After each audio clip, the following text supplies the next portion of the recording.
adalah bulan di mana Yayasan Inspirasi atau Inspirasi Foundation menjadi tuan rumah dari Forum Kajian Pembangunan. Mungkin Bapak dan Ibu sudah tahu bahwa menjadi tuan rumah itu bergilir setiap bulan, dan bulan ini adalah Yayasan Inspirasi beserta Fakultas Ekonomi dan Bisnis UGM. Nah, pagi ini kita akan mendengar paparan ya tentang learning loss. Mungkin Bapak dan Ibu sering melihat atau bahkan membaca di media massa tentang learning loss. We are fortunate kita bahagia pagi ini bisa mendengarkan langsung dari yang terjun langsung di sekolah-sekolah ya, mendampingi sekolah dan juga kepala sekolah ya. Itu adalah Yayasan Inspirasi, salah satu kegiatannya. Mungkin nanti Mbak Cici bisa menjelaskan lebih lanjut, tapi adalah mendampingi school leadership ya untuk memperkuat kemampuan sekolah-sekolah untuk melakukan kegiatan belajar mengajar. Selain itu, kita juga kedatangan tamu dari Bapak Indi Wiradika yang melakukan studi tentang learning loss ini. Oleh karena itu, saya persilakan. Biasanya kita sekitar 40 menit untuk paparan, nanti dilanjutkan waktu yang ada sekitar 40 menit untuk Q&A. Jadi tadi Mbak Cici duluan ya, Ibu Cici duluan, nanti akan dilanjutkan oleh Pak Indi. Oleh karena itu saya persilakan. Suaranya udah terdengar jelas, Mbak Lydia? Oke. Ya, bagus, Mbak. Saya screen sekalian aja kali ya, Mbak? Monggo. Oke. Coba saya screen dulu.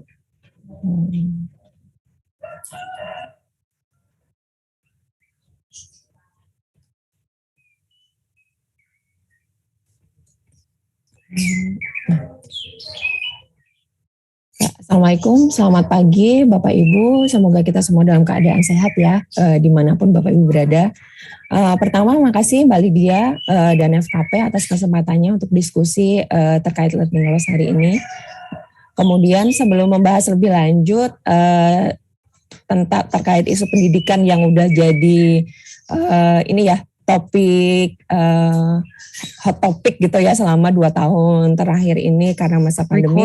Perkenalkan, saya Cici dari Inspirasi Foundation. Untuk Bapak Ibu yang baru pertama kali mendengar Inspirasi, mungkin saya bisa cerita dikit ya, Mbak Lydia. Ya, Nah, kalau Inspirasi sendiri, kami adalah organisasi non-profit Bapak Ibu yang fokus pada isu pengembangan kepemimpinan kepala sekolah. Nah, kami sendiri merupakan bagian dari jejaring internasional Global School Leaders yang bergerak pada bidang yang sama juga. Jadi ada beberapa inisiatif yang sama di Malaysia, di Kenya, di India, dan yang paling baru ada di Brazil. Kemudian dari segi operasionalnya, kami didukung oleh beberapa donor seperti Tanoto Foundation, William & Lilly, BMJ, beserta donor-donor lainnya. Kemudian dari segi evaluasi program, saat ini kami bermitra dengan P2EB UGM, yang tadi kayaknya jadi tuan rumah FKP bulan ini juga ya, dan Artika 33. Nah, untuk Bapak Ibu yang ingin mengenal lebih lanjut gitu tentang Inspirasi, silakan ya untuk ke website dan media sosial kami. Di bawah ini sudah tertera, jadi nanti bisa dibaca-baca.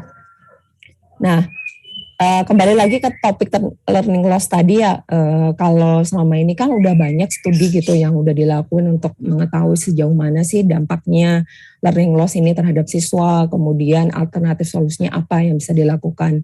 Nah, ini di sini saya mengutip ada 2 survei. Yang pertama dari Kemendikbudristek 2020 yang melibatkan sekitar 3.300 siswa. Jadi dari surveinya itu menunjukkan bahwa pandemi ini ternyata menyebabkan kemunduran kemampuan atau learning loss besar 5-6 bulan di bidang literasi dan numerasi. ternyata kan tidak berhenti sampai di situ aja ya, nggak cuma sisi akademik gitu. Ternyata kayak efek domino, kalau ternyata learning loss-nya ini terjadi, ternyata berpengaruhnya kalau menurut studi dari World Bank, temuannya juga berpengaruh nantinya ke pendapatan si siswa ini di masa depan, yaitu sekitar 5,8 sampai 8,3 juta, kan lumayan banget ya ini ya. Jadi tentu saja kan dampak ini tuh perlu diatasi nih secepat mungkin agar nantinya tidak berdampak lebih lanjut ke masa depan siswa nantinya. Kemudian kalau tadi seperti yang saya sebutkan, berbagai studi juga udah nunjukin nih banyak hal nih sebenarnya yang bisa dilakukan untuk meminimalisasi dampak learning loss ini. Nah, namun pada kesempatan ini saya akan membahas dari sudut pandang assessment gitu. Jadi bagaimana assessment itu bisa digunakan sebagai salah satu alternatif nih untuk mengatasi learning loss ini. Nah, seberapa penting ya sebenarnya peran assessment gitu. Nah, ini saya mengutip dari Education Week. Ternyata kan assessment ini sangat penting gitu untuk kesuksesan siswa. Di mana assessment ini jadi langkah awal, itu ada di nomor 2 untuk membantu guru agar mampu mengajar sesuai kemampuan siswa. Kemudian sebentar. Nah, kemudian asesmen ini juga jadi langkah pertama gitu yang direkomendasikan UNESCO sebagai roadmap untuk melakukan catch up program yang efektif setelah pandemi ini. Ini catch up program ini jadi setelah penutup, kan kita tuh udah hampir 2 tahun gitu ya, ada BDR, PJJ. Nah, catch up program itu apa sih yang harus dilakukan oleh guru nantinya di sekolah saat siswanya kembali masuk ke sekolah lagi secara new normal.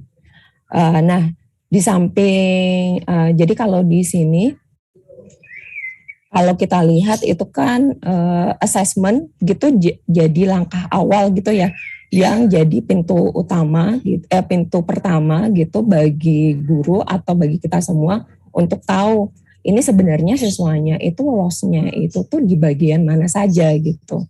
Nah, kalau dari segi praktisnya gitu, kalau saya jadi guru pasti juga akan bertanya gitu waktu siswa saya balik lagi ke sekolah. Jadi si siswa saya itu sebenarnya ketertinggalannya ada di mana gitu. Jadi bagaimana sih nanti saya harus, jadi apa yang harus saya ajarkan, bagaimana saya bisa tahu apa yang harus saya ajarkan jika saya tidak tahu gitu apa saja ketertinggalan siswa saya gitu. Jadi kalau sebagai guru kan kita perlu tahu dulu ya kayak ketertinggalannya di bagian mana aja. Jadi setelah itu saya bisa tahu gitu saya harus mengajar apa aja. Nah, menyadari ini kan asesmen jadi kunci gitu di sini untuk membantu guru mempunyai gambaran ketertinggalan siswanya ini pada topik mana aja. Nah, menyadari pentingnya peran asesmen ini, kemudian inspirasi sendiri kan tadi seperti yang disampaikan Mbak Nadia, kita bekerja di beberapa sekolah. Oh ya, tadi saya lupa menyebutkan.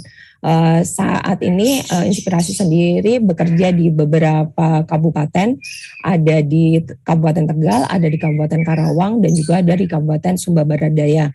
Kemudian tahun ini kita akan ada kabupaten baru, ada di Pemalang, ada di Pemalang. Nah, menyadari pentingnya peran asesmen ini, jadi inspirasi sendiri mencoba nih kayak karena kita sering sama guru, sama kepala sekolah, kita mencoba untuk membantu mereka melakukan asesmen, khususnya di sekolah mitra kami. Nah, asesmennya ini, asesmen apa sih yang dilakukan? Ini kita menggunakan asesmen pemantik. Jadi asesmen pemantik ini nanti yang akan dijelaskan oleh Indi di sesi kedua. Ini secara gambaran besarnya aja. Jadi di assessment ini menggunakan kerangka learning progression. Jadi kalau kita tarik garis itu kan kayak spektrum gitu ya, kemampuan literasi dan numerasi itu. Jadi dengan assessment ini kita bisa tahu jadi si siswa itu ada di posisi mana. Jadi nanti gurunya juga setelah tahu bisa menyesuaikan harus memulai dari mana. Jadi ini juga yang menjadi alasan inspirasi memakai pemantik gitu, karena nantinya bisa menginformasikan guru-guru mitra kami dan kepala sekolah untuk apa nih yang bisa dilakukan untuk merumuskan tindak lanjutnya. Nah, asesmen ini kami lakukan di 176 sekolah di 6 kecamatan di Karawang dan Tegal. melibatkan 1.402 siswa kelas 2. Nah, ini kenapa siswa kelas 2 yang dipilih? Itu karena mewakili siswa, ini kami melakukannya di akhir tahun kemarin, akhir 2021. Ini dipilih karena sudah mengalami PTM, pertemuan tatap muka yang sebelum pandemi, dan juga jarak jauh atau BDR. Nah, hasilnya seperti apa? Nah, ini adalah gambaran learning progression tadi. Tadi kan saya ngomong ya, karena kalau pakai pemantik kita bisa dapat gambaran nih, siswa itu ada di posisi sebelah mana. Nah, ini sebagai gambaran nanti yang akan dijelaskan ini lebih lanjut terkait learning progression literasi siswanya. Jadi di assessment-nya itu ada level-levelan. Level 0 mengenali huruf vokal, level 1 mengenali huruf vokal dan konsonan. Ini maksudnya biasa dikenal juga membaca suku kata, mengenali kata, dan mengenali kalimat gitu. Nah, hasilnya itu bagaimana? Nah, ini grafiknya. Jadi kalau dilihat di grafik ini kan cukup mencengangkan gitu ya. Ternyata kalau dilihat dari grafik itu yang paling bawah itu adalah yang level 0, di mana mengenali huruf A, I, U, E, O, huruf vokal. Kalau dilihat dari grafik ini kan kurang dari 70% siswa kelas 2 ternyata mampu mengenali huruf A, I, U, E, O. Tentu saja ini kan kalau huruf vokalnya aja kesulitan, efek dominonya ke atas gitu. Suku katanya juga susah, kemudian apalagi kata dan kalimat gitu. Kemudian untuk yang numerasi bagaimana? Nah, ini numerasi ini lebih rendah gitu ya. Kalau yang numerasi ini capaian siswa itu ternyata masih di level bawah. Kalau kita lihat ini 39%, secara total itu 41% itu ada di level 0 gitu. Nah, level 0 ini apa? Ini berikut gambaran dari learning progression di numerasi tadi gitu. Kemudian ini kurang lebih dari 1.402 siswa tadi gitu, kurang dari 50% masih berada di sini gitu. Di misalkan bilangan, ukuran banyak dan sedikitnya gitu.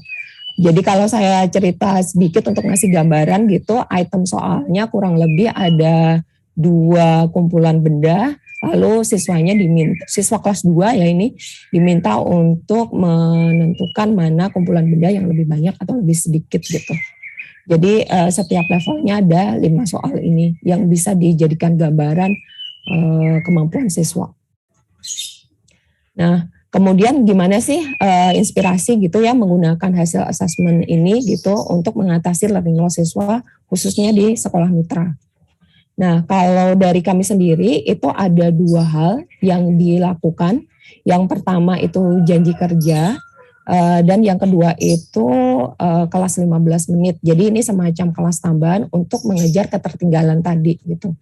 Jadi apa yang dimaksud janji kerja ini kami memfasilitasi kepala sekolah dan guru di sekolah mitra itu untuk melihat nih hasil literasi numerasi di sekolah mereka seperti apa. Kemudian apa sih masalah yang menyebabkan hal tersebut, kemudian merumuskan janji kerja untuk mengatasinya. Nah, selain itu juga kami mengadakan gitu kelas 15 menit bersama guru. Jadi kita mengembangkan kapasitas guru gitu untuk gimana sih cara mengejar ketertinggalan khususnya di bidang literasi numerasi tadi dengan tambahan kelas 15 menit ini. Nah, ini kita bahas dulu yang pertama terkait janji kerja. Jadi ini untuk memberi gambaran Bapak Ibu, jadi untuk perumusan janji kerja kita kurang lebih ada 3 tahap gitu. Jadi yang pertama ini adalah tahap di mana kita menggunakan hasil assessment tadi gitu. Nah, hasil assessment-nya itu kita personalize, jadi per sekolah, kalau yang tadi saya tunjukkan sebelumnya, kemampuan literasi numerasi itu kan lebih ke tingkat kabupaten gitu ya. Jadi ini kita jadikan tingkat sekolah gitu. Karena janji kerjanya ini harus dirumuskan dan dikomit gitu ya oleh si kepala sekolah dan guru di masing-masing sekolah. Jadi ini kita personalize, karena biasanya kan kalau itu mah di kabupaten gitu. Tapi kalau ini udah kita personalize di level sekolah, otomatis si kepala sekolah dan gurunya wah nggak mau harus melakukan sesuatu nih karena ini sekolah kita loh gitu. Jadi ini per sekolah kita personalize hasilnya kurang lebih seperti ini gitu. Jadi ini nih sekolahnya Bapak ada berapa persen siswa gitu yang mampu mengenal huruf vokal, membaca suku kata, mengenal banyak sedikitnya, mampu menentukan banyak sedikitnya kumpulan benda dan segala macamnya itu. Nah, kemudian dari sini kita sama-sama nih oke, berarti nanti selama 1 sampai 2 tahun ke depan kita set goal-nya apa nih Bapak Ibu gitu. Berdasarkan hasil refleksi hasil asesmen di sekolah masing-masing. Nah, kemudian kita fasilitasi nih untuk merumuskan janji kerja. Jadi apa nih yang bisa dilakukan oleh guru dan kepala sekolah secara mandiri gitu. Karena kita tahu ya kalau misalkan kita ngomongin learning loss ini kan juga tidak hanya tidak hanya bisa diselesaikan oleh sekolah saja gitu, tapi juga perlu peran orang tua dan masyarakat di sekitar. Nah, dari perumusan janji kerja ini kemudian pelaksanaannya kita pantau setiap siklusnya 1 sampai 1,5 bulan itu. Kemudian nanti kita buat semacam pemenuhan janji kerjanya seperti apa. Nah, sebagai gambaran ini janji kerjanya guru nih. Sebagai guru kelas saya akan mengadakan pertemuan dengan orang tua siswa gitu untuk membahas kesulitan belajar anak. Nah, ini kan juga akan hasil asesmennya tadi juga bisa nih disampaikan gitu atau diinformasikan ke orang tua gitu agar orang tuanya nanti juga lebih aware gitu ya tentang kemampuan siswanya di sekolah. Nah, ini kurang lebih contoh janji kerjanya. Jadi janji kerjanya ini disetujui oleh pengawas, kemudian pelaksananya PASPA dan guru, dan diketahui oleh kepala dinasnya. Jadi ini semacam komitmen bersama gitu per sekolah. Nah, kemudian yang kedua, kalau balik lagi tadi ke kemampuan literasi siswa gitu, ini kan seperti yang saya sampaikan tadi, kurang dari 70% itu mampu mengenali huruf vokal gitu. Apalagi yang suku kata-kata dan kalimat otomatis jadi lebih rendah. Nah, tapi kalau kita melihat gitu, kita coba cocokkan gitu ke buku siswa kelas 1 pembelajaran 1, ini tadi saya coba tampilkan di sini, itu kan udah full text gitu ya. Padahal siswanya sendiri masih kesulitan di sini gitu. Nah, ini kan otomatis perlu ada jembatan gitu dari kemampuan siswa ke buku yang biasanya mereka pakai gitu.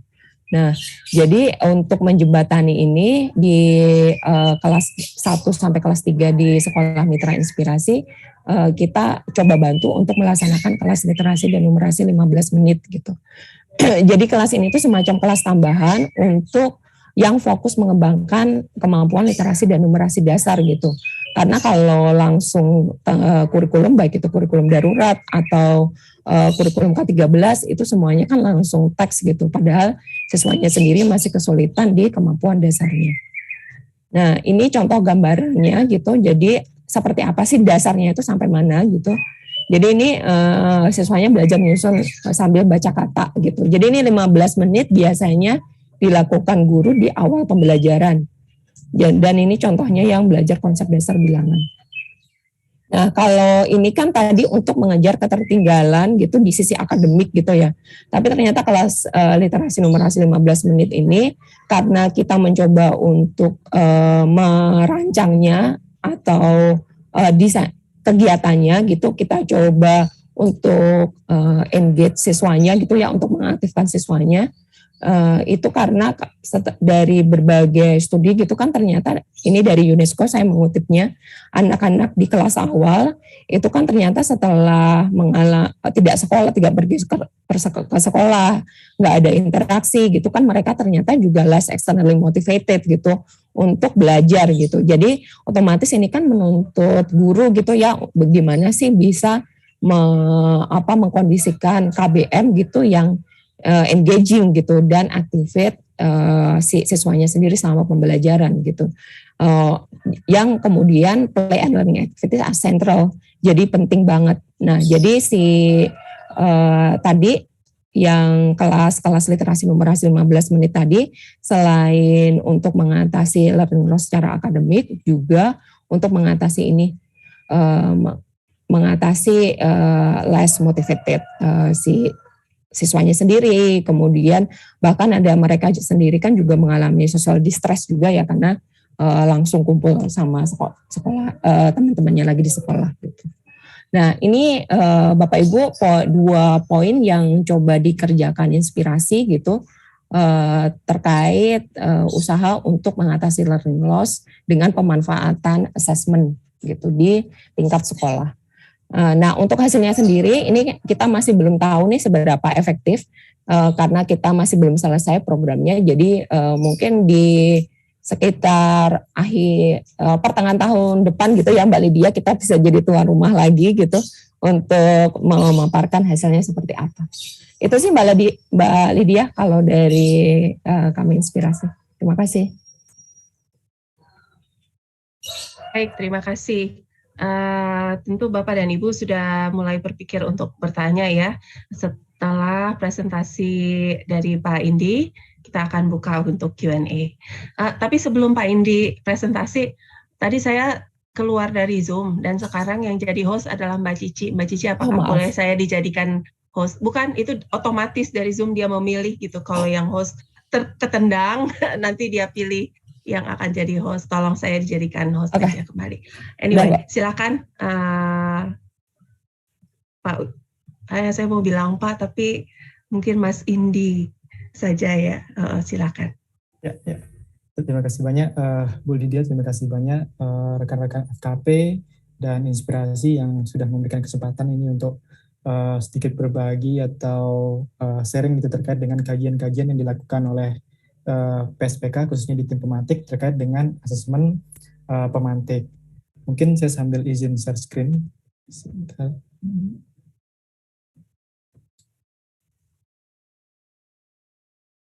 Ya, ini sudah nampak ya? Ya, baik. Ya. Jadi tadi Mbak Cici dan rekan-rekan inspirasi sudah menjelaskan bagaimana praktik dalam penggunaan pemantik dan implikasinya pada upaya-upaya yang dilakukan oleh rekan-rekan inspirasi untuk mendukung learning loss itu gitu, atau mendukung solusi atas learning loss. Nah, pada kesempatan kali ini saya di sini mewakili teman-teman tim pemantik yang sudah melakukan kajian terkait dengan asesmen akan lebih banyak mengeksplorasi terkait dengan pengembangan asesmennya, karena memang asesmen pemantik ini memiliki sejarah yang dari beberapa tahun yang lalu gitu. Nanti akan lebih detail dipaparkan melalui paparan ini. Tapi mohon izin saya memperkenalkan diri dulu. Saya Inyoman Diuradika. Saya di sini sebagai peneliti PSPK yang dipercaya untuk mengembangkan pemantik 2021. Sebelumnya, jadi izinkan saya memperkenalkan tentang PSPK. Mungkin ada yang belum tahu tentang PSPK. Jadi PSPK ini merupakan yayasan non-profit independen. PSPK merupakan kepanjangan dari Pusat Studi Pendidikan dan Kebijakan, yang dimana PSPK ini berfokus pada kebijakan pembelajaran yang tentunya kita mengupayakan agar produk yang dihasilkan atau pemikiran yang dihasilkan oleh PSPK ini berpihak pada anak. Dan PSPK ini mengacu pada data ilmiah dan mengembangkan praktik-praktik baik di lapangan.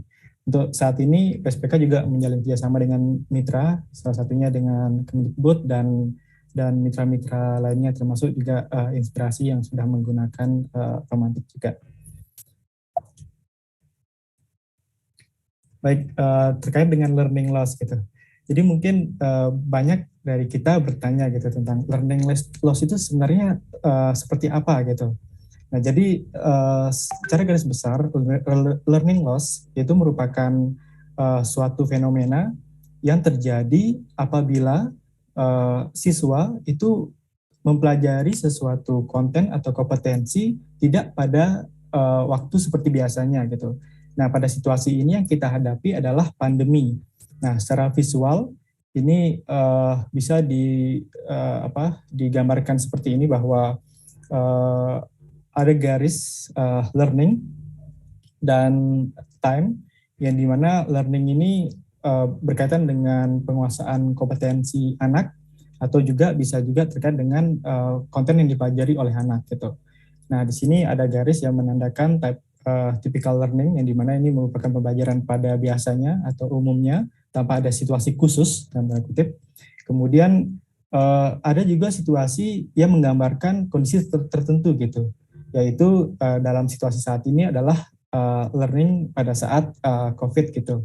Nah, kesenjangan yang terjadi saat kondisi pembelajaran pada umumnya atau pada kondisi yang biasa dengan kondisi khusus atau COVID, nah itulah yang dinamakan oleh learning loss.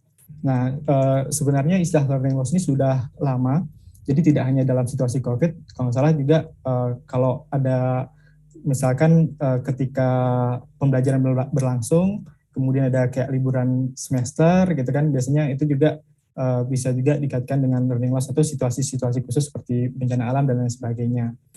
Nah, sebenarnya sekarang kita bertanya lagi, bagaimana cara kita mengetahui adanya learning loss? Nah, ini mungkin sudah dibicarakan juga oleh Mbak Cici bahwa hal yang paling penting untuk kita bisa mengidentifikasi learning loss adalah dengan adanya asesmen gitu atau penilaian formatif.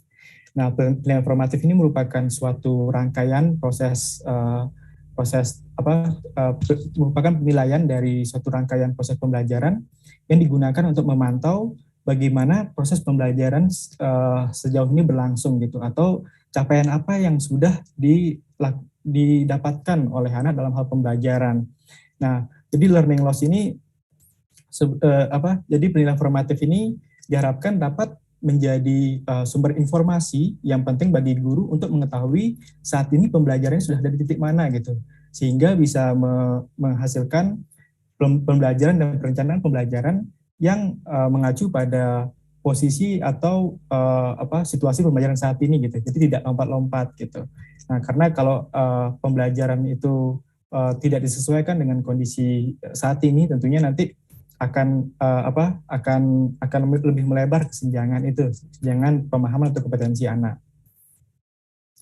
Nah, ini juga mungkin sudah disampaikan juga oleh Mbak Cici bahwa beberapa data khususnya dari Kemendikbud sudah melakukan kajian gitu dari 3.391 sampel, yang dimana situasi saat ini menunjukkan kesenjangan, yaitu ketika sebelum pandemi kemajuan belajar siswa kelas 1 itu berada di skor 129.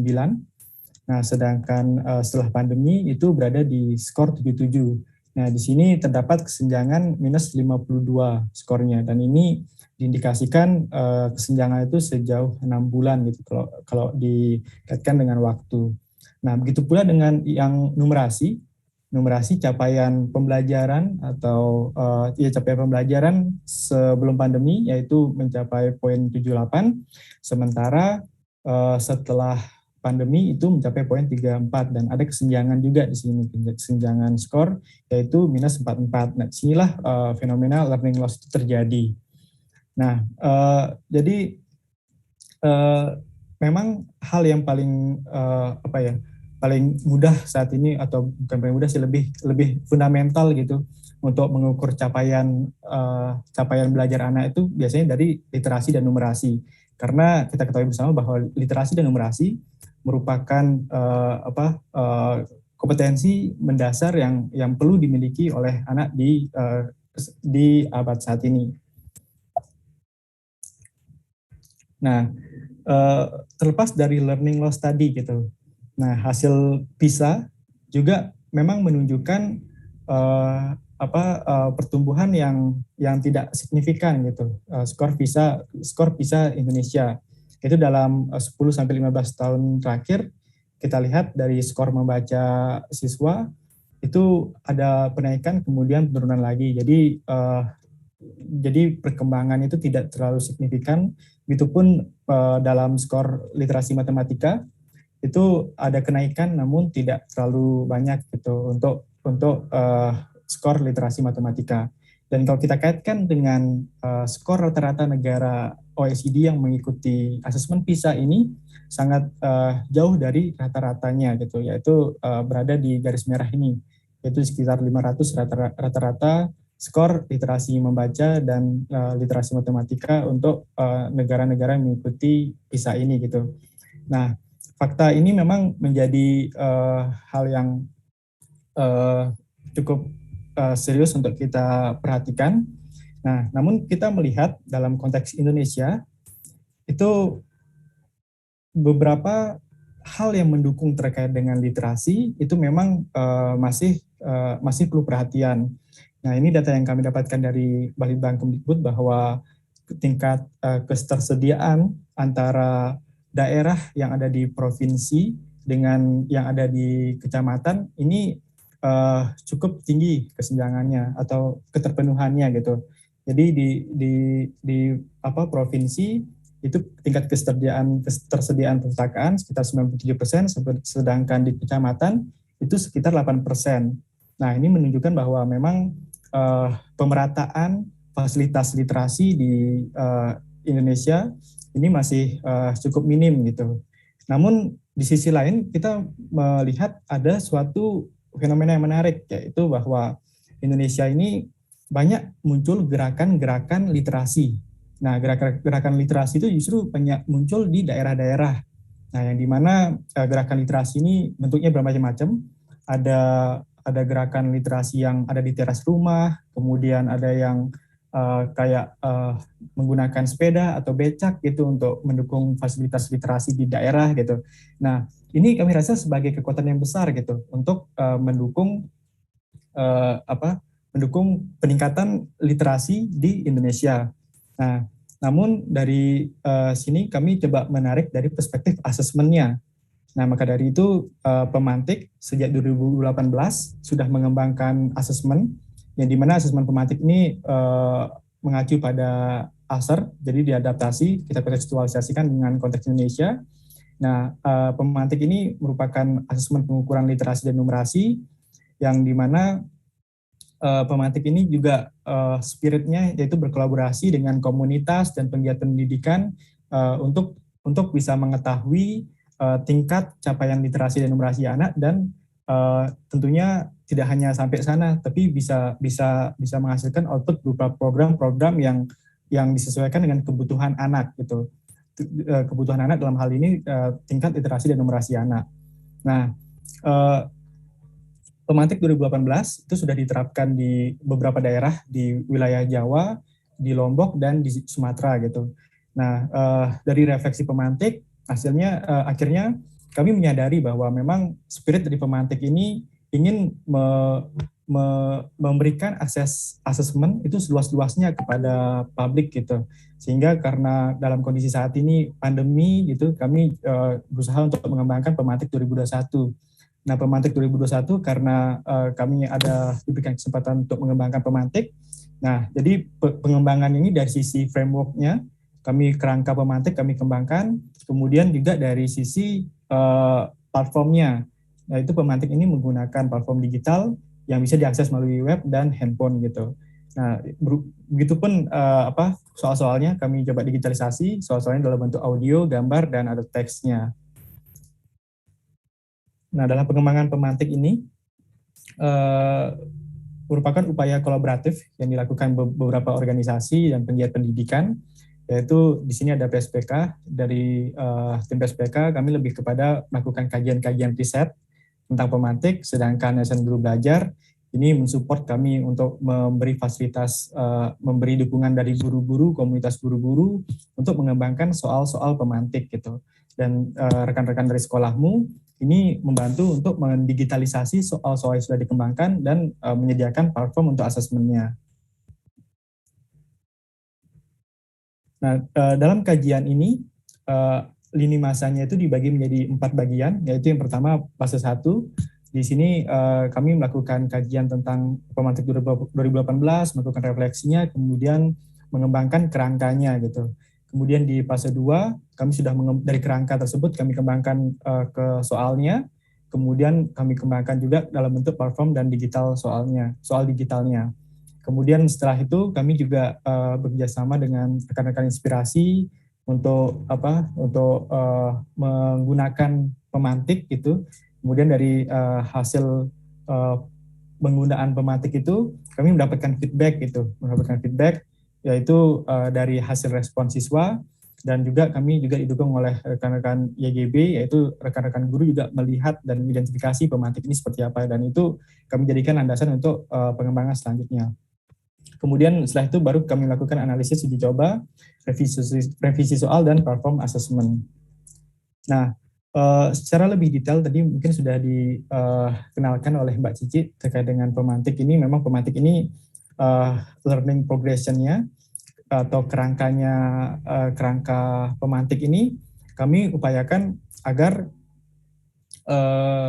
berurutan gitu. Ada level 0, yaitu level 0 ini yang paling dasar. Jadi sebelum anak mampu memahami literasi, tentunya kayak mengenali huruf vokal ini perlu dipahami dulu, kemudian mengenali huruf konsonan dengan vokal, atau ini mungkin singkatnya menjadi mengenali dua suku kata. Kemudian kalau sudah bisa mengenali suku kata, baru mengenali kata, baru mengenali kalimat, kemudian ada mengenali paragraf. Nah, mulai level 5 sampai level 8 ini merupakan sudah masuk ke literasinya. Jadi di sini disajikan teks yang dimana anak diminta untuk bisa memahami atau mencari kesimpulan dari teks, melakukan inferensi, dan mengevaluasi teks tersebut. Mas Indi, apakah level ini terkait dengan tingkat di SD atau tidak bisa ekuivalen gitu? Apakah level 5 kelas 5 gitu misalnya? Ya, kalau ini tidak ada kaitannya dengan jenjang di SD. Ini basis pengembangannya ke level kompetensi. Nah, jadi kami ada FGD juga dengan pakar bahasa gitu untuk melakukan kajian bagaimana sih kita bisa memilah gitu atau mencacah perkembangan literasi anak agar kami dapat pandangan yang lebih komprehensif gitu. Jadi untuk itu makanya spiritnya pemantik ini juga tidak hanya digunakan di sekolah, namun juga bisa digunakan oleh komunitas, karena kami tidak kaku yang mengacu pada tingkat sekolah, tingkat jenjang pendidikan, jenjang kelas, tapi mengacu pada level kompetensi. Seperti itu. Ya. Nah, alurnya jadi seperti ini. Ketika anak mengambil asesmen, nah di asesmen itu pun nanti anak ada mengisi beberapa identitas, yaitu ada nama, kelas, usia, kemudian kita juga memotret sosial ekonomik, latar belakang sosial ekonomik anak, karena ini merupakan dari beberapa kajian termasuk PISA juga, itu merupakan faktor yang penting gitu untuk bisa mengetahui faktor-faktor yang mempengaruhi literasi dan numerasi anak gitu. Nah, kemudian setelah anak mengisi identitas tersebut, nah baru dimulai dari huruf vokal dulu. Oh, ini mungkin sebagai konteks bahwa yang mengerjakan pemantik ini kami berikan untuk anak usia 6 sampai 12 tahun. Jadi berapapun usianya, baik 6, 7, 8, 9, atau 12 tahun, itu dimulai dari yang pertama dulu, yaitu mengenali huruf vokal. Kenapa? Karena memang kami ingin mengetahui juga kira-kira kan Indonesia ini cukup luas gitu. Jadi kami ingin mengetahui kira-kira anak-anak di usia tersebut merasa kesulitan di level berapa gitu, sehingga kita bisa memberikan dorongan atau bantuan untuk meningkatkan kompetensi di level itu dulu gitu, sebelum melanjutkan ke level selanjutnya. Jadi mengenali huruf vokal, kemudian kalau anak berhasil atau menyelesaikan huruf vokal ini dengan cut off atau standar yang diharapkan, skor yang diharapkan, maka anak bisa lanjut mengenali dua suku kata gitu, ke soal-soal dua suku kata. Jadi satu level ini ada beberapa paket soal. Kalau di mengenali huruf vokal ini ada 5, kemudian mengenali suku kata ini ada sekitar 10 gitu. Nah, apabila anak tidak mencapai poin tertentu di mengenali dua suku kata, maka tesnya dihentikan gitu. Nah, dari situ kita bisa mengetahui bahwa anak memang perlu mempelajari dua suku kata gitu. Itu implikasi dari pemantik. Jadi kami menggunakan leveling ini, kami implikasikan juga pada model tesnya atau desain tesnya yang berbasis level. Nah, selanjutnya untuk yang numerasi, numerasi ini untuk numerasi kami mengacu pada framework dari NCTM. Kami juga mengundang pakar di bidang numerasi juga, beberapa dosen juga untuk melihat gitu hal yang ada di NCTM, kemudian kita kontekstualisasikan dengan konteks yang ada di Indonesia gitu, terutama terkait dengan pengembangan butirnya. Nah, di sini ada 5 dimensi.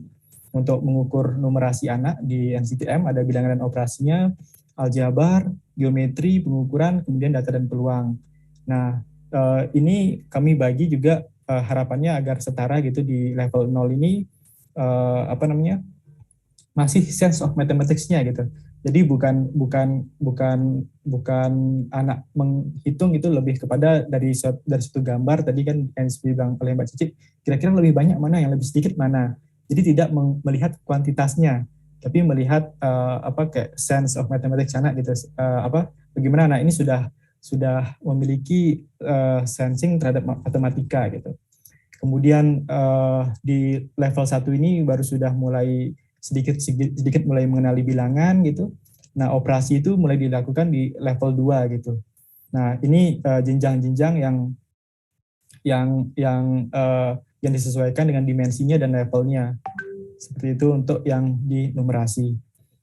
Nah, untuk alurnya hampir sama. Jadi di level 1 ini anak diharapkan memiliki kepekaan kuantitas dan mengenali ciri bangun. Ini ada 5 soal yang terdiri dari 5 dimensi tersebut. Kemudian jika anak berhasil mengerjakan atau menuntaskan di level 0 ini secara baik, maka anak bisa lanjut ke level selanjutnya. Namun bila tidak mencapai skor tertentu, maka tesnya dihentikan seperti itu. Ini yang menjadi ciri khas dari pemantik sebenarnya. Jadi kita coba berbasis level, kemudian kita bisa mengetahui level kemampuan anak, dan harapannya nanti pembelajaran itu dikaitkan dengan level anak, bahwa setiap anak ini memiliki kebutuhan pembelajaran yang berbeda-beda gitu, dan disesuaikan oleh kemampuannya gitu agar tidak lompat-lompat. Nah, secara garis besar, jadi karena pemantik ini juga menggunakan web dan aplikasi dari sekolahmu, secara garis besar tampilannya akan seperti ini. Jadi di awal akan disajikan tentang pemantiknya, kemudian contoh-contoh soalnya seperti ini. Jadi ada berupa audio yang dapat didengar oleh anak, kemudian anak memilih gitu. Di sini mungkin kalau sedikit saya ilustrasikan, di sini misalkan dengarkanlah bunyi berikut seperti itu. Nah, kemudian baru ditanyakan bunyi yang terdengar adalah huruf gitu. Nah, kemudian anak memilih kira-kira yang didengar itu apa. Itu untuk mengetahui pemahaman anak terhadap huruf gitu. Kemudian seperti ini nanti ketika feedback yang didapatkan ketika anak sudah berhasil mengerjakan pemantik gitu, jika sudah mencapai skor tertentu, maka akan lanjut ke level 1. Seperti ini ilustrasi dari menggunakan pemantik. Nah, hal yang paling penting sebenarnya dalam pemantik ini sebenarnya tidak hanya asesmen. Jadi kami juga sangat mengapresiasi apa yang dilakukan oleh rekan-rekan inspirasi gitu. Jadi memanfaatkan asesmen untuk pembelajaran. Nah, memang dalam tim pemantik kami juga sedang berupaya gitu untuk menyusun arsitekturnya gitu secara besar. Nanti harapan dari pemantiknya akan seperti apa gitu. Jadi biasanya kan kita dalam pengembangan pemantik itu kita ada data yang masuk gitu, kemudian ada asesmen pemantik, itu kita jadikan landasan dalam pengembangan pemantik gitu. Nah, nanti dari dilakukannya asesmen pemantik, maka kita mengetahui level literasi dan numerasi siswa. Nah, level literasi dan numerasi siswa ini tentu akan beragam nantinya. Ada yang ada di level 1 literasinya, level 0, atau ada yang di level 7 gitu. Nah, nanti implikasinya dari level-level tersebut diharapkan guru atau komunitas itu bisa melakukan pendekatan teaching at the right level, atau melakukan pembelajaran sesuai dengan level kemampuan siswa. Nah, itu sebenarnya untuk bisa mendorong anak agar bisa menguasai kompetensi tersebut terlebih dahulu sebelum lanjut ke kompetensi selanjutnya. Seperti itu. Nah, secara besarnya memang tujuan dari pemantik ini dapat juga digunakan untuk melakukan desain intervensi ke suatu komunitas, atau bisa menjadi kalau pemantik ini digunakan oleh oleh banyak komunitas itu bisa menjadi rekomendasi kebijakan. Nah, ini pemetaan jumlah soal, jadi sangat beragam. Untuk literasi ini ada 8 level, sedangkan untuk numerasi ada 5 level. Untuk literasi ini di level 1 ini ada 10 soal, level 2 10 soal, level 3 5 soal, dan lain sebagainya. Sedangkan untuk numerasi, untuk level 0 sampai level 4 itu ada 5 soal. Ini kita sesuaikan dengan kebutuhannya. Memang dari diskusi-diskusi kami dengan pakar juga yang biasa yang memahami literasi dan memahami numerasi dan memahami asesmen, kami sepakati untuk membuat jumlah soal dengan desain yang seperti ini. Nah, dari hasil kerjasama juga kita dengan Inspirasi, kami juga mendapatkan feedback berupa data-data yang kami analisis untuk memberikan jaminan terhadap kualitas dari asesmen. Tentunya dalam asesmen itu kita perlu melihat beberapa faktor untuk memastikan bahwa item itu valid dan tentunya reliable juga. Nah, selain itu dalam literasi, aspek literasi dan numerasi, aspek yang paling penting juga yang tidak boleh kita hiraukan, yaitu butir-butir ini tidak mengandung bias gitu. Jadi kami melakukan kajian terhadap butir-butir literasi dan numerasi, dan ini kami menggunakan perhitungan IRT dengan model 2 parameter logistik dengan metodenya Raju. Jadi di sini kami melakukan apakah ingin mengidentifikasi gitu, apakah item-item pemantik ini ada bias gender atau tidak gitu, apakah menguntungkan kelompok tertentu atau tidak gitu. Nah, jadi di sini tidak ada soal-soal atau butir-butir yang melewati garis batas atas dan batas bawah. Nah, ini mengindikasikan bahwa butir-butir di dalam pemantik ini tidak mengandung bias. Segitu gambarnya. Hanya yang di numerasi ini ada sedikit yang mendekati garis gitu. Itu yang menjadi refleksi kami dalam pengembangan pemantik. Kemudian juga kami meminta feedback dari guru. Nah, di sini kami mencoba menganalisis menggunakan model Botgan and Binkel untuk menganalisis secara kualitatif.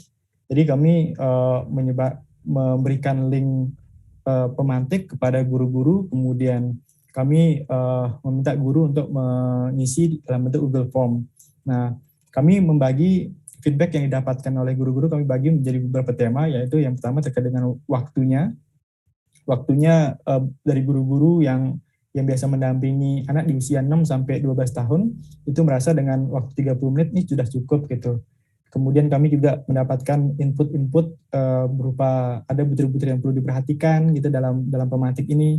Kemudian ada juga yang berkaitan dengan keterbacaannya.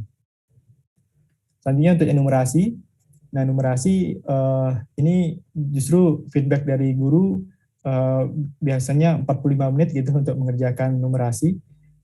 Ini menjadi ini juga untuk kita menjadi refleksi juga dalam pengembangan pemantik, karena pemantik ini akan terus berkembang dan tentunya hal-hal yang kita dapatkan dari lapangan itu sangat berguna untuk melakukan kajian ke depannya. Seperti ini mungkin sedikit gambaran dari kajian pengembangan pemantik. Sekian mungkin dari saya.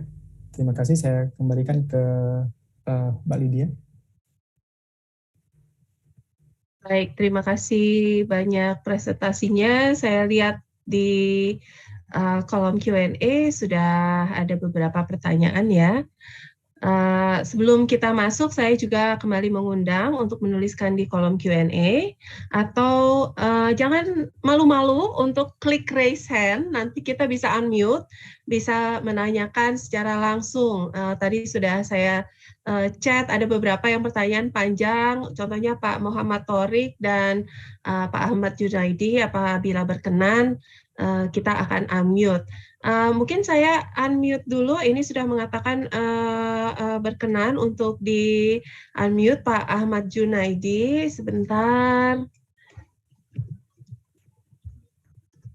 Pak Ahmad, apakah bisa, sudah di unmute, apakah sudah bisa mengajukan? Oh, bisa. Kedengeran Ya, nggak suara saya? silakan. Ya. Ya, salam kenal Mas Indi Wiradika, saya Junet di Lombok. Saya ingin bertanya tentang level 1 sampai dengan 8 tadi gitu. Saya nggak tahu saya yang kurang teliti atau apa, tapi saya penasaran apakah pemantik punya perhatian ke aspek khusus kecepatan membaca. Gitu. Nah, dari studi-studi ada yang punya beberapa pendapat tentang berapa sih jumlah kata yang harus dibaca oleh anak per menit. Gitu. Karena itu ada hubungannya dengan retention dari memori, jumlah konsep yang bisa masuk per menit, dan lain-lain. Ada standar nasional dan ada standar internasional. Nah, jadi saya cuman itu. Jadi apakah ada aspek khusus untuk itu? Dan kalau pernah punya diagnostik tesnya atau ada instrumen mungkin apakah itu open untuk publik, karena kami juga sedang belajar untuk itu. Terima kasih. Baik, mungkin sebelum menjawab, ada pertanyaan yang menurut saya mirip ya, tapi sudah dijawab secara singkat, secara tertulis oleh Pak Patria. Pertanyaannya adalah untuk melakukan kerjasama dengan sekolah untuk meningkatkan mutu pendidikan. Apakah ada pendanaan untuk kegiatan ini? Bagaimana caranya bermitra dengan guru? Mungkin juga bisa dijelaskan oleh Pak Patria. Mungkin saya sebutkan bahwa Pak Patria adalah Executive Director gitu ya dari program dari Yayasan Inspirasi, sudah menjawabnya. Tapi mungkin dari Mbak Cici bisa menambahkan, atau juga Mas Indi. Tadi saya lihat ada platform yang open access, apakah bisa digunakan? Misalnya mungkin Pak Nur Sehang Tamrin tertarik gitu bagaimana bisa menggunakan platform ini untuk melakukan assessment. Demikian, mungkin dua itu dulu dari Pak Nur Sehang Tamrin tentang pendanaan dan kerjasama dengan guru, dan juga dari Pak Junaidi tentang standar ya. Silakan.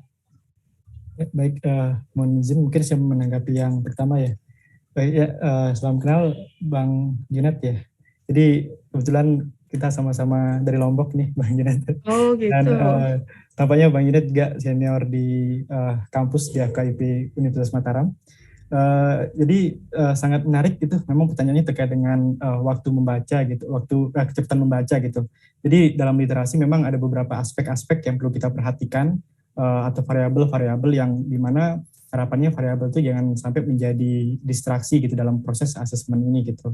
Nah, untuk saat ini memang kalau di pemantik, karena kita memandangnya literasi ini sebagai sebuah kompetensi, jadi untuk proses asesmennya kami tidak menggunakan batasan waktu gitu. Jadi anak-anak bisa, karena tipenya kan kalau kami di soal-soal yang level bawah itu lebih kepada mendengarkan gitu. Jadi anak bisa mengulang gitu untuk mendengarkannya, kemudian kemudian bisa memilih responnya itu. Misalkan kalau ada di audionya itu misalkan kata yang terdengar adalah gitu, misalkan A gitu kan salah satunya. Nah, kemudian anak memilih gitu respon tersebut dan audio itu bisa diulang-ulang. Nah, begitupun untuk yang di literasinya. Jadi tadi itu kan untuk level-level tinggi itu sudah sampai ke literasi, yaitu di situ sudah ada teks-teks yang cukup panjang daripada sebelumnya. Nah, itu sudah di situ itu pun untuk batasan waktu kami tidak memberikan batasan waktu atau tidak melihat variabel tersebut gitu. Nah, karena memang pemantik saat ini dalam pengembangan yang pertama, yang kemudian yang kedua kami mengacunya pada kompetensi karena kalau misalkan kalau yang di level 1 gitu, kalau anak memang tidak bisa mengenali huruf, tentunya diberikan waktu dalam jangka waktu tertentu atau berapapun itu memang umumnya tidak bisa gitu menjawab itu gitu, karena itu asumsi yang kita gunakan selama ini gitu.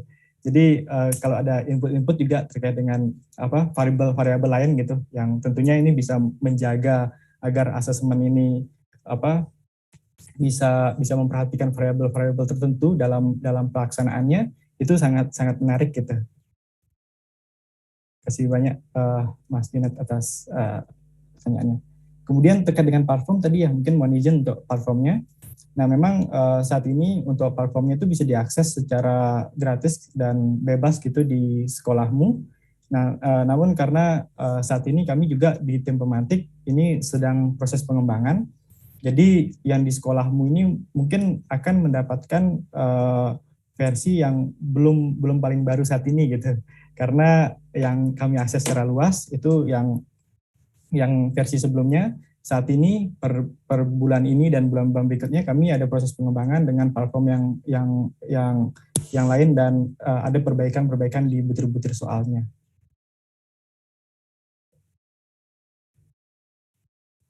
Mungkin sekian. Mbak Cici, apakah ada tambahan? Mungkin untuk menanggapi Pak Nur Sehang Tamrin ya Mbak Lydia ya. Menambahkan dari yang sudah dituliskan Patria gitu. Ya Pak, kalau dari kami memang non-profit jadi tidak berbayar gitu dari peserta. Bahkan ini seperti yang disampaikan Patria, jadi kita memang sudah ada dukungan donor gitu. Jadi kita yang mengelola dananya, jadi dari peserta kita tidak menarik dana sama sekali gitu. Nah kemarin itu di salah satu kecamatan malah kita kayak share funding gitu. Tapi karena kita basisnya komunitas gitu Pak, jadi misalkan oke, kita membiayai konsumsi, tapi nanti transportnya gitu dari pesertanya sendiri gitu. Karena kan sebenarnya setiap sekolah itu dana bosnya bisa dialokasikan untuk transportasi pengembangan guru gitu. Jadi tadi kan kalau dari Pak Nur Sehang isunya ini ya kalau tidak ada dana agak terkendala gitu ya. Jadi kalau salah satu praktek di salah satu kecamatan Mitra Inspirasi itu menggunakan dana bos gitu. Jadi karena kita kepala sekolah, kita berdiskusi dengan kepala sekolah. Jadi gimana nih? Karena mereka juga mempunyai isu yang sama Pak. Kalau tidak ada transport ya gurunya agak keberatan gitu ya untuk datang ke kecamatan gitu untuk ngumpul bareng gitu. Jadi oke ya udah sama-sama sepakat kalau kepala sekolah nanti mengalokasikan dana bos untuk mendukung guru untuk pembiayaan transport gitu. Terus inspirasi yang konsumsinya gitu. Itu sih Pak. Kalau yang sepertinya Pak Nur Sehang ada pertanyaan lanjutan tadi sudah resen. Saya sudah buka Pak bila ingin bertanya secara langsung. Baik, terima kasih atas kesempatannya. Oh Ibu, ternyata maaf Bu. Enggak apa-apa. Bacanya belakangnya iya, aja. Nih, harusnya nih tidak jadi bayar. Mohon maaf Bu. Maaf Bu. Enggak apa-apa. Sering kejadiannya seperti itu kalau nggak lihat penampakannya. Baik, ini sangat menarik. Sebenarnya saya dosen. Kalau dosen kan biasanya melakukan penelitian dan pengabdian. Kalau masalah pengabdian, saya tidak begitu terkendala dengan melibatkan teman-teman guru. Yang agak sedikit kerepotan yaitu pada penelitian, karena di penelitian kan ya itu tadi kendalanya itu kadang guru-gurunya itu nanya dulu, Bu, kami dilibatkan dalam menyusun RPP, terus mengajar dan seterusnya. Nah, itu kebanyakan dari mereka itu menghindar ketika kita mau melibatkan guru-guru dalam penelitian. Karena mereka sebenarnya kita ajak untuk membuat RPP, kemudian melakukan model pembelajaran. Nah, kemudian kendala juga di situ tadi, kita mau ngasih uang lelah ya, itu juga kita kan terkendala juga di pendanaan.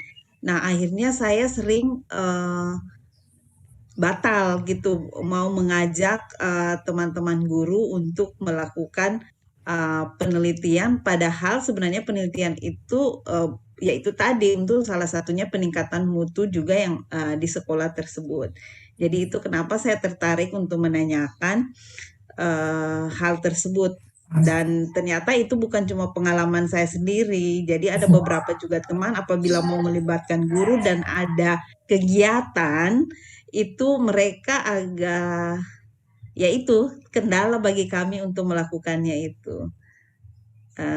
Jadi sama juga apabila kita mau melakukan MGMP, misalnya kita mau menjadi fasilitator, kita ada proyek untuk ya itu tadi, kalau mereka tidak ada transport juga ya tidak semuanya datang. Jadi seperti itu. Terima kasih. Baik, Ibu dari mana mengikuti acara ini? Berada di mana sekarang? Saya sebenarnya dari Palu, tapi kebetulan saya ada di Jogja. Oh, baik. Ya, silakan Mbak Cici atau Mas Indi, bagaimana ini melibatkan sekolah atau khususnya guru-guru dalam penelitian? Mungkin aku ini ya Mbak, berdasarkan yang kita inspirasi lakuin gitu di Karawang gitu. Kalau di Karawang itu sebenarnya dari kita sendiri tidak ada uang transport Bu ke peserta gitu. Jadi kita lebih ke kesepakatan dari awal gitu. Jadi yang kita ajak untuk menyepakati gitu biasanya pemimpin kecamatan gitu, karena kita mau bekerjanya berbasis kecamatan gitu. Jadi ada pengawas, ada koordinator wilayah, kemudian ada ketua K3S gitu. Jadi dari awal gitu Bapak Ibu, ini kan sebenarnya sekolah gitu tujuannya kan juga untuk siswa gitu kan ya, bukan untuk gurunya atau kepala sekolahnya gitu. Jadi kita kembalikan lagi, kemudian tadi dari situ gitu, terus apa nih yang bisa maaf ya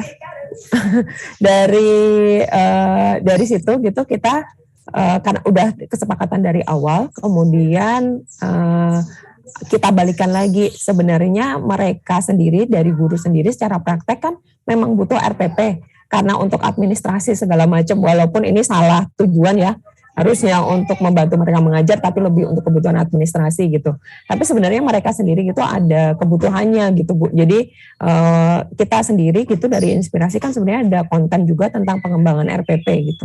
Tapi karena kita masuknya tadi Bu dari pengawasnya, dari kepala sekolahnya, itu lebih mudah gitu untuk mengajak atau melibatkan si guru saat prakteknya gitu. Karena mereka, ada pengawas nih, ada kepala sekolah gitu, jadi tuntutannya gitu lebih tinggi gitu untuk terlibat gitu sih Bu. Kalau pengalamannya inspirasi. Ada tambahan Mas Indi yang sepertinya juga banyak bekerja sama dengan guru-guru dan sekolah-sekolah ya Mas? Ya, kalau biasanya kerjasama dengan guru dan sekolah itu biasanya tergantung bagaimana kesepakatan dalam implementasinya gitu. Nah, kalau pemantik mungkin di 2018 itu kan sudah ada implementasi di Batu, Malang, kemudian di Lombok dan di Sumatera. Itu biasanya kesepakatannya itu sekolah dan guru boleh menggunakan pemantik gitu secara bebas dan gratis gitu. Kemudian guru juga karena seperti tadi bahwa pemantik ini kan didesain agar community led assessment gitu bisa digunakan oleh siapapun gitu dengan ada panduan-panduan khususnya. Nah di situ jadi guru bisa menggunakan dan bisa diimplementasikan. Nah kesepakatannya itu yang PSPK dapatkan itu datanya gitu. Jadi feedback yang kita dapat, jadi data dari implementasi itu yang kami harapkan itu diberikan kepada rekan-rekan PSPK untuk melakukan kajian-kajian seperti itu. Jadi ada kalau istilahnya tit for tat gitu ya. Jadi ada sesuatu yang didapatkan dari para guru dan sekolah juga, dan selain itu para peneliti bisa mendapatkan dananya. Saya lihat datanya. Saya lihat di sini dari Pak Patria sudah mengajukan tawaran buat yang berminat melihat materi dan modul dari inspirasi, silakan email Pak Patria, ada di Q&A box emailnya. Ya, beberapa sudah dijawab juga, tapi saya mungkin akan mengangkat kembali pertanyaan dari Pak Muhammad Muhammad Torik Akbar. Tadi disebutkan bahwa terkendala untuk menanyakan secara langsung. Bagaimana proses perumusan janji kerja itu sudah dijawab oleh Pak Patria, tapi mungkin buat yang di YouTube tidak bisa melihat Q&A box ini atau yang melihat nanti di video karena Q&A box tidak muncul di video rekaman, mungkin bisa diulang lagi. apakah keputusan janji kerja merupakan inisiatif dari sekolah sendiri atau saran dari inspirasi? Dan bagaimana teknisnya tentang implementasi janji-janji tersebut? Ya mungkin karena ini masih ongoing, mungkin kesimpulannya nanti masih di tengah tahun, tapi secara mungkin hasil awal gitu ya. Dan untuk Mas Indi ingin bertanya, apakah berapa kali guru melaksanakan assessment dan secara berkalanya seperti apa? Dan mengingat learning loss mungkin terjadi di jenjang lain, apakah sudah ada assessment untuk selain SD? Ya, itu dari Pak Muhammad Thorik. Silakan. Oke, mungkin izin jawab yang pertama dulu tadi. Menarik sebenarnya tadi ditanyakan tentang berapa kali gitu melakukan asesmen pemantik. Nah, jadi sebenarnya pemantik ini kan tujuannya itu diharapkan bisa menghasilkan praktek gitu. Jadi selama praktek itu dibutuhkan, di situ pemantik bisa digunakan. Jadi asumsinya begini. Jadi misalkan ilustrasinya misalkan kita melihat gitu fenomena pembelajaran di kelas yang dimana sebelum pembelajaran dimulai, ini guru perlu mengetahui gitu, melakukan asesmen diagnostik. Kira-kira apa yang perlu saya pelajari, apa yang perlu saya ajarkan gitu kepada murid-murid saya gitu. Nah, disinilah peran pemantik itu bisa digunakan. Nah, nanti akan terpetakan level-level kemampuan anak baik di literasi dan numerasi. Nah, baru guru mendesain atau merancang pembelajaran yang sesuai dengan level siswa itu dengan melakukan teaching at the right level tadi gitu. Nah, seperti itu sebenarnya ideal dari penggunaan pemantik, dan kami menghindari juga sebenarnya pemantik ini digunakan mungkin ini contoh yang salah ya, ketika pemantik ini digunakan untuk melakukan tryout gitu. Jadi kan saat ini ada asesmen nasional gitu. Nah, biasanya ada juga mungkin beberapa orang-orang yang menanyakan apakah bisa nih saya gunakan untuk latihan untuk asesmen nasional. Nah, itu memang kerangkanya ini berbeda. Maksudnya kami tetap goals-nya itu ke literasi dan numerasi sama, spiritnya sama. Cuman kerangka dari numerasi ini kan dari yang benar-benar detail, dari yang literasi yang sangat dasar sampai ke literasinya gitu. Nah, itu jadi harapannya sebenarnya pemantik ini tidak digunakan untuk tryout atau drilling soal gitu. Karena pemantik ini tujuannya sebagai diagnostik. Jadi selama asesmen diagnostik itu diperlukan, sejauh itulah bisa digunakan pemantik ini. Seperti itu. Kemudian tadi yang kedua tentang apa ya? Dari selain SD, SMP atau SMA gitu, apakah ada digunakan asesmennya? Ya. Dan juga ada pertanyaan lainnya dari tadi saya lihat dari Pak Raihan, apakah ada learning loss juga di tingkat SMP dan SMA? Mungkin bisa dijawab secara umum ya kalau belum melakukan assessment. Ya. Oke, untuk jenjang di atas SMP dan SMA memang pemantik ini belum sampai ke sana. Karena memang desainnya kita kembangkan itu untuk usia 6 sampai 12 tahun gitu, dan pemetaan kompetensinya tadi learning progression itu kita harapkan memang ada di rentang tersebut gitu.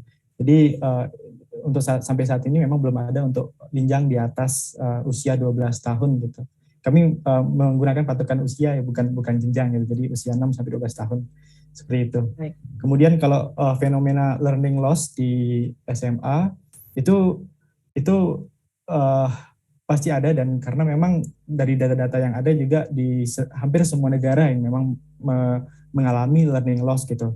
Dan learning loss ini kan praktek yang fenomena yang terjadi karena adanya pertama seperti tadi ada dua aspek, bahwa ada capaian kompetensi yang tidak sesuai dengan tidak seperti biasanya, dan kedua ada delivery konten yang tidak seperti biasanya.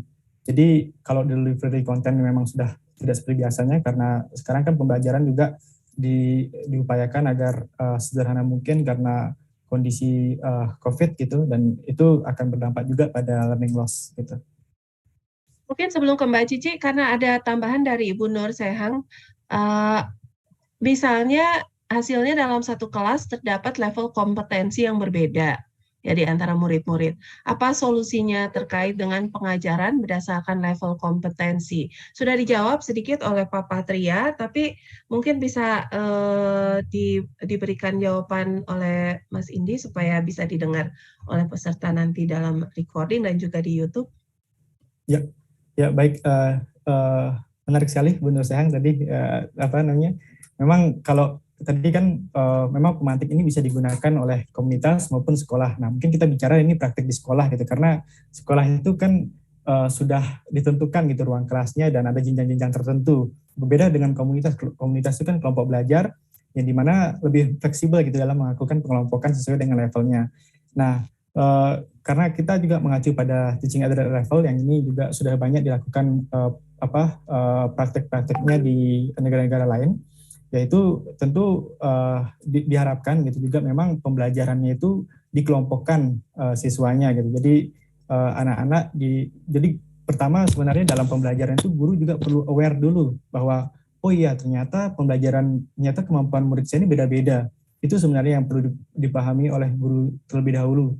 Nah setelah itu baru didesain gitu. Ntar pengelompokannya bisa bermacam-macam gitu, implementasinya di kelas bisa menggunakan pembelajaran berkelompok atau mungkin project base yang mendukung kelompok tertentu. Tiap-tiap kelompok siswa ini memiliki capaian atau goals yang berbeda-beda, maksudnya goals yang berbeda-beda sesuai dengan kemampuannya gitu. Itu bisa didesain sebenarnya kalau dalam praktik di kelas seperti itu. Baik, saya sebenarnya ada pertanyaan terkait hal ini. Seringkali solusinya adalah jadi tinggal kelas gitu ya. Ini bagaimana nih Mas Indi, kalau misalnya apakah hasil pemantik bisa menjadi masukan untuk misalnya mengulang kelas atau tinggal kelas? Ya, nah itu juga hal yang kami hindari. Jadi jangan sampai pemantik ini menjadi high stake gitu. Jadi menentukan kelulusan siswa menjadi penentu kenaikan kelas. Jadi seperti di awal bahwa pemantik ini merupakan asesmen diagnostik yang tujuannya itu untuk mendiagnosa gitu. Untuk guru ini bisa aware gitu bahwa anak-anak di kelasnya atau di komunitas yang menjadi pendampingan daerah pendampingan gitu, itu memiliki kemampuan yang berbeda-beda gitu, sehingga kita perlu memaknai keberagaman tersebut dan bisa mengimplementasikan pembelajaran yang beragam juga terdiferensiasi seperti itu. Terima kasih. Mbak Cici, tadi ada pertanyaan tentang perumusan janji kerja, jadi siapa inisiatifnya dan bagaimana pelaksanaannya ya. Sudah dijawab sedikit oleh Pak Patria, jadi silakan Bapak dan Ibu yang ada di Zoom bisa melihat jawabannya di Q&A box. Selain itu ada pertanyaan dari Ibu Anita Wulur. Selain kegiatan literasi numerasi 15 menit, apakah ada strategi lain yang dilakukan dalam kegiatan belajar mengajar agar dapat mengejar ketertinggalan, terutama karena siswa ketertinggalannya beragam ya, dan bagaimana pengukuran ketercapaiannya. Terima kasih. Mungkin sebelum ke Bu Anita dan perumusan janji kerja, saya mau balik lagi ke Bu Nur Sehang tadi ya, yang terkait penelitian gitu. Ya. Sebenarnya kami dari Inspirasi juga berencana ini Bu gitu untuk membuka kerjasama gitu dengan dosen-dosen atau universitas gitu untuk melakukan kajian bersama gitu terkait data-data yang sudah dikumpulkan Inspirasi. Tadi kan misalkan Bu Nur Sehang menyatakan terkait RPP yang dibuat guru gitu. Nah sebenarnya dari Inspirasi sendiri kan sebelumnya sudah ada tuh kayak RPP yang sudah dibuat guru setelah saat mengikuti program Inspirasi atau sebelumnya gitu kan, sebenarnya bisa dijadikan penelitian juga gitu oleh dosen. Jadi nanti kalau misalkan Bu Nur Sehang berminat gitu nanti bisa ke Inspirasi yang di info gitu, atau nanti saya bisa berikan email saya gitu. Kemudian ke yang perumusan janji kerja, tadi pertanyaannya dari Pak Muhammad Thorik Akbar. Terima kasih Pak. Pertanyaannya, kalau proses perumusan janji kerjanya ini dari kepala sekolah dan gurunya Pak. Jadi kita datang gitu, salah satu tim dari Inspirasi datang ke sekolah, kemudian berdiskusi dengan kepala sekolah dan guru kelas 1 sampai kelas 3, kemudian membaca bersama hasil assessment dari pemantik tadi gitu di sekolah masing-masing. Jadi di sekolah mereka baca sendiri gitu, siswanya ini ada di tahap mana gitu. Kemudian, nah itu yang saya sebut tadi dengan personalize the issue tadi ya, karena kadang kan seeing is believing ya, kalau sebelum kalau lewat level kabupaten itu kan kabupaten gitu. Tapi kalau sekolah kan udah sekolahnya. Nah jadi kita nge-triggernya dari situ. Nah dari situ nanti terus oke Pak, sebenarnya kenapa gitu capaian kemampuan siswa masih di situ gitu. Coba yuk kita refleksi bareng-bareng gitu. Nah nanti mereka muncul tuh Pak kayak dari kepala sekolahnya permasalahannya apa, dari gurunya apa permasalahannya. Nah dari permasalahan itu kan banyak gitu ya, kok udah overwhelming duluan. Nah kita fasilitasi untuk memprioritaskan, yuk Pak diprioritaskan mana yang bisa diselesaikan secara mandiri dan dengan kemampuan sendiri gitu oleh kepala sekolah dan guru gitu. Karena kan dari masalah itu banyak yang di luar kontrol kepala sekolah dan guru ya, nanti kalau itu yang dipilih kan nggak selesai-selesai gitu, nggak ada tindak lanjut sama sekali. Jadi kita pastikan tadi seperti yang Patria sebutkan di chat itu, kita pastikan janjinya tidak abstrak, kemudian dapat dicapai ketercapaiannya, dapat diukur ketercapaiannya gitu. Jadi dari situ kita fasilitasin tuh Pak habis prioritas, terus nanti kita rumuskan oke janji kerjanya apa, kemudian ketercapaiannya seperti apa gitu. Makanya tadi kalau Bapak Torik lihat gitu ada tulisannya ini, saya akan melakukan komunikasi dengan orang tua 1 bulan 1 kali gitu. Jadi kita pastikan gitu ada periode waktunya dan kapannya gitu. Jadi untuk membuat lebih accountable gitu ya. Jadi nanti waktu di 1 bulan berikutnya kita datang ke sekolah, kita bisa tahu nih kayak kemarin pemenuhan janji kerjanya bagaimana, tantangannya apa, kemudian apa yang bisa diperbaiki ke depannya. Nah tadi kalau di slide saya yang terakhir gitu Pak Torik, itu ada semacam dashboard gitu. Jadi kita memang seperti pakai social queue gitu ya. Jadi nanti mereka bisa melihat pemenuhan janji kerja di sekolah lain gitu. Harapannya setelah melihat wah kepala sekolah lain gitu kok ini ya udah pemenuhan janji kerjanya sampai segini nih. Saya kok poinnya masih segini gitu. Jadi ini untuk memotivasi gitu. Jadi kayak social movement gitu ya bareng-bareng. Itu sih. Jadi full dari mereka Pak, karena tadi kita juga sadar bahwa masalah di tiap sekolah yang menyebabkan capaiannya belum sesuai harapan tuh berbeda-beda gitu. Jadi otomatis janji kerjanya juga beda-beda per sekolah gitu. Walaupun memang ada yang sama. Itu sih. Gimana Mbak, mau di unmute Mbak Lydia? Untuk Ibu Nur Anita, okay. Ibu Nur Anita mungkin silakan dijawab aja. Nanti setelah jawaban tersebut saya unmute yang raise hand Ibu Sri Rahmat. Nah ini untuk Bu Anita tadi selain kegiatan literasi numerasi apalagi gitu ya yang dilakukan dalam KBM gitu. Nah yang sedang kita usahakan ini Bu menciptakan lingkungan yang literat dan juga mendukung untuk pembelajaran numerasi Bu. Jadi misalkan tadi kan yang disampaikan Indi tadi tentang sebenarnya soalnya kan sesederhana membandingkan banyak sedikit kumpulan benda gitu ya. Namun kita hubungkan ke bilangan nih, jadi kumpulan benda ini menyatakan bilangan 1, menyatakan bilangan 2. Jadi nanti kita mau mengkondisikan kelasnya gitu untuk ada displaynya hal-hal seperti itu gitu. Jadi nanti siswanya juga bisa melihat, oh yang dimaksud kumpulan benda 1 tuh yang sebanyak ini loh, 5 tuh yang sebanyak ini gitu. Kemudian kalau untuk literasi ini salah satu strateginya kita pakai labeling itu Bu.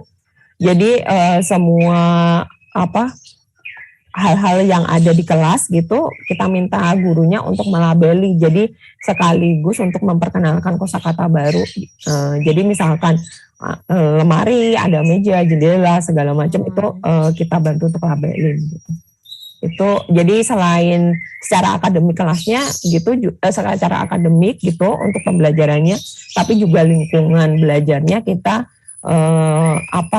usahakan gitu untuk mendukung si KBM-nya tersebut gitu. Sementara masih itu sih Bu. Ibu Sri Rahmat ada raise hand, silakan, saya sudah unmute untuk bertanya. Terima kasih Mbak Lydia. Terima kasih Mbak Cici dan Mas Indi untuk presentasinya yang sangat bagus dan penting sekali. Pertama saya ingin tahu apakah desain ini ke depannya bisa dikembangkan dengan memasukkan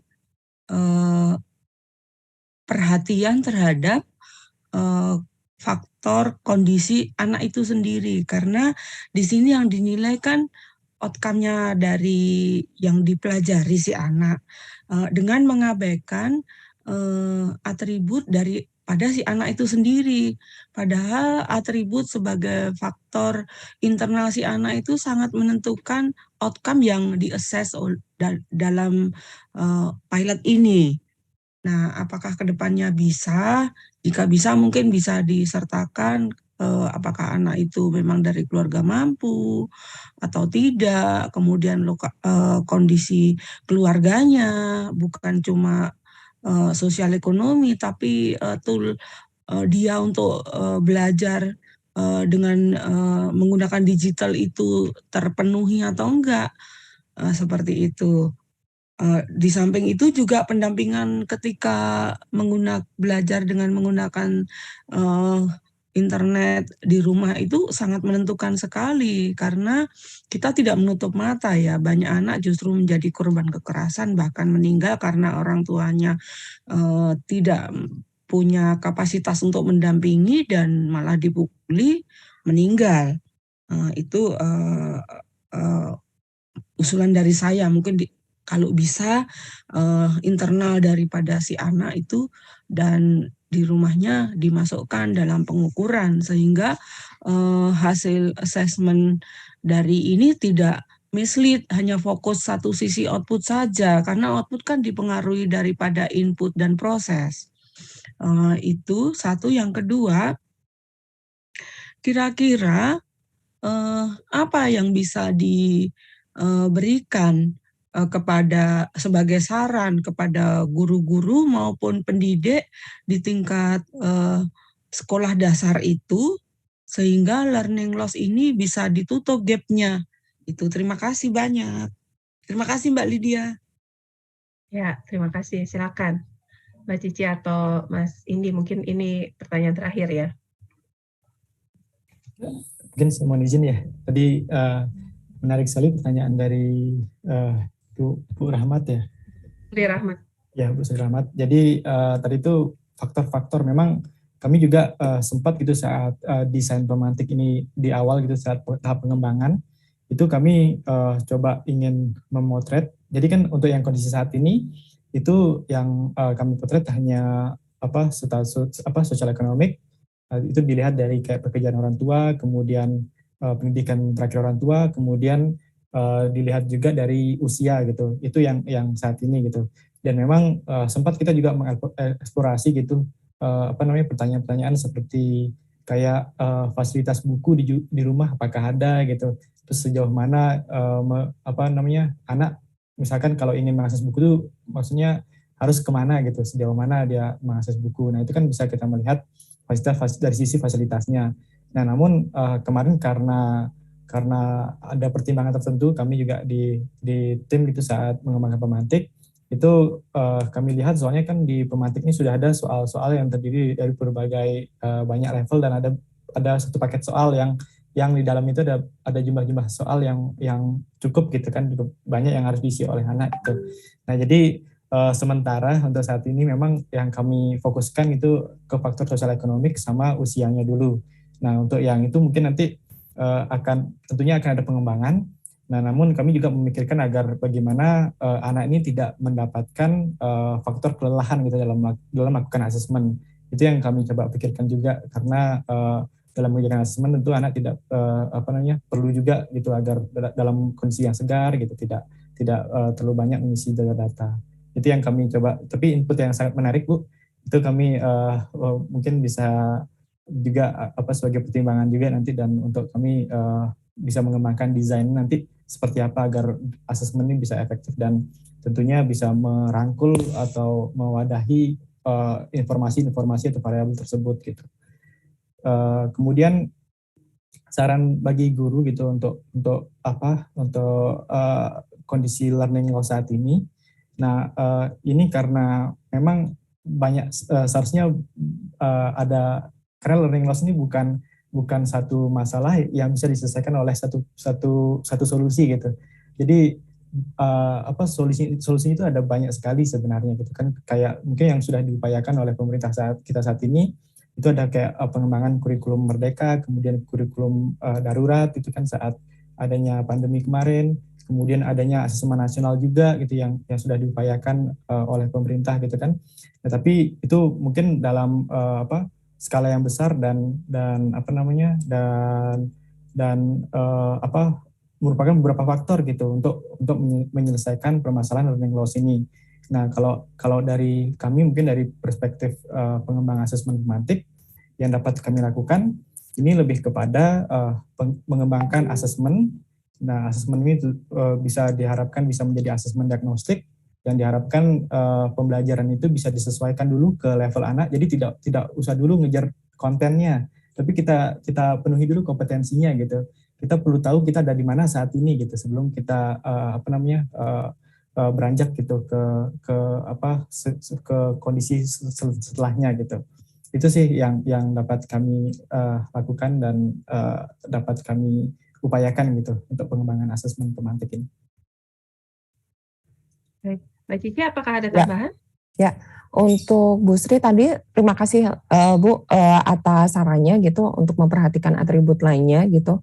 Saya juga baru keinget dulu sebenarnya waktu awal pandemi itu Bu, kita pernah mengembangkan kayak seperti survei sederhana gitu untuk memetakan itu Bu atributnya. Jadi yang kita petakan dukungan apakah ada yang menemani sekolah di rumah, menemani belajar di rumah, kemudian mempunyai perangkat atau tidak, kemudian punya pulsa atau enggak, tetangga-tetangganya ada yang bisa support atau tidak, kemudian apa yang dia rasakan. Jadi lebih ke tentang mereka sedihkah atau mereka, jadi lebih ke perasaan gitu. Nah, namun sayangnya kita tidak menggunakan instrumen itu di kohort kali ini gitu Bu. Tapi itu kita lakukan pernah di awal pandemi gitu.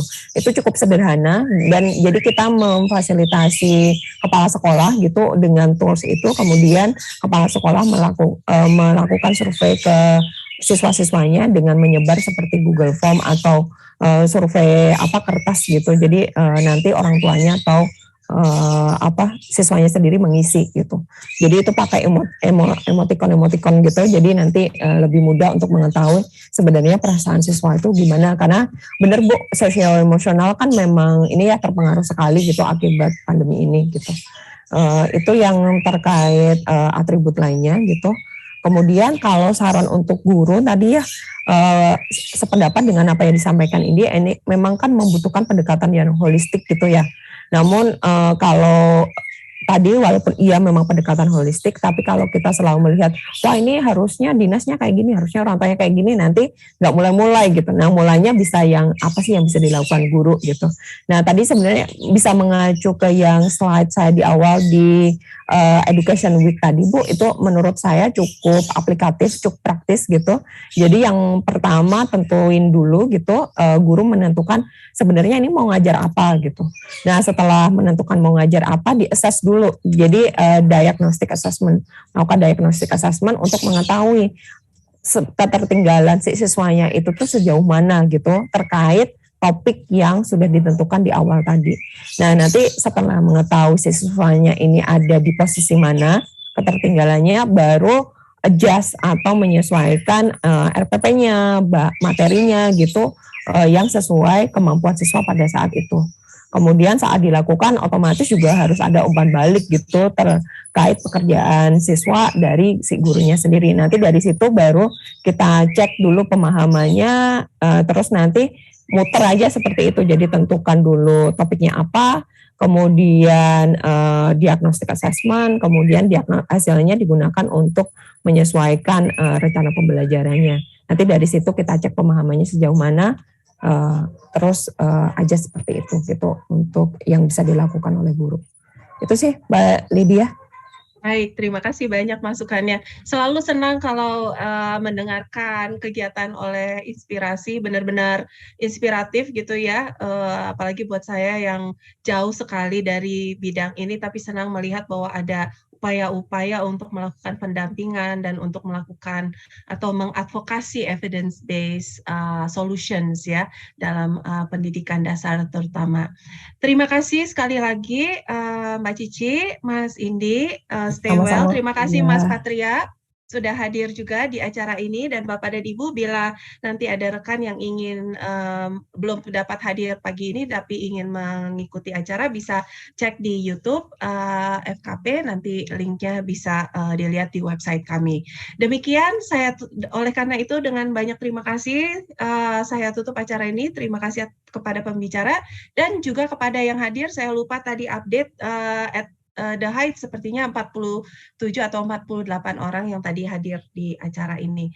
Sebelum saya tutup, saya akan tampilkan acara berikutnya di FKP, yaitu Jumat ini dengan fokus pada aspek pembiayaan dari Green Projects oleh Fakultas Ekonomi dan Bisnis UGM, dan juga ada FKP Roadshow. Tadi ada dari Lombok, Pak Junaidi kalau tidak salah pada tanggal 2 Maret nanti ada FKP Roadshow. Biasanya kita lakukan sekali setahun, tapi tahun lalu tidak sempat dilakukan karena pandemi, tapi tahun ini kita lakukan tanggal 1 Maret di Udayana dan tanggal 2 Maret di Universitas Mataram, dan topiknya adalah Enhancing Community Resilience to Disasters. Nanti saya akan tampilkan di layar acaranya. Jadi silakan kalau mau hadir di Universitas Mataram, nanti ada detailnya. Terima kasih sekali lagi. Selamat makan siang buat yang mau makan siang. Terima kasih atas kehadirannya. Terima kasih semuanya. Sehat-sehat selalu. Banyak. Sehat semua. Terima kasih Mbak Lydia. Ya. Terima kasih banyak.